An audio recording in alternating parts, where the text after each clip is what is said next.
మన వంటలు అంటే బీన్స్ క్యారెట్ ఇప్పుడు బీన్స్ క్యారెట్ సన్నగా తరిగి ఉడకబెట్టి ఎల్లిపాయ జీలకర్ర కరివేపాకు ఎక్కువ వేస్తానండి. ఇచ్చేసి దీంట్లో ఉన్న వాటర్ అంతా అయిపోయినాక కారం వేసి లో ఫ్లేమ్లో వన్ మినిట్లో లో ఫ్లేమ్లో ఆ కారం పచ్చివాసన బయట ఆపేస్తాను.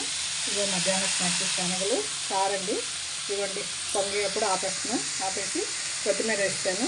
ఇంకా దీన్ని కరెక్ట్గా మూత పెడుతుంది. కరెక్ట్గా ఆ ఫ్లేవర్ అంతా టీ డికాషన్ లాగా మనకి దిగిపోతుందండి. కాఫీ డికాషన్ లాగా దిగిపోతుంది. పొంగనివ్వకూడదు, మరగనివ్వకూడదండి చాలు. ఇంకా మూసేస్తాను. ఇంకా అన్నం చేస్తానండి. అన్నం కలిపెట్టేసాను. ఏదో ఈ ఉడికేసి నీళ్ళు ఇవి ఉన్నాయి కదండి, దాన్ని ఏదో సూప్ లాగా చేసేస్తాను. ఈరోజు మాకు ఇంట్లో కరెంటు పని జరుగుతుందండి. ఇన్వర్టర్ బిగిస్తున్నారు. అక్కడ గొడవలు అక్కడ ఉన్నాయండి. ఇది ఫస్ట్ కదా అమ్మమ్మ వంట వేయండి. ఇది చారిపోయింది. 2 స్పూన్లు ధనియాలు, 1 స్పూన్ మిరియాలండి, 1 స్పూను జీలకర్ర బాగా కచ్చిపచ్చిగా రోట్లో కొట్టేసి ఒక ఎల్లిపాయ వేసాను. కరెంటు తీసేస్తున్నారండి, అందుకే చేతితో రోల్లో కొట్టేసాను.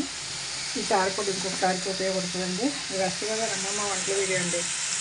కరెంట్ లేదండి, అయినా భోజనం చేయడం మానేయం కదా, మన పని మన ఏదో కరెంట్తో సంబంధం లేకుండా ఇలాంటి రోల్లో కొట్టేసాను.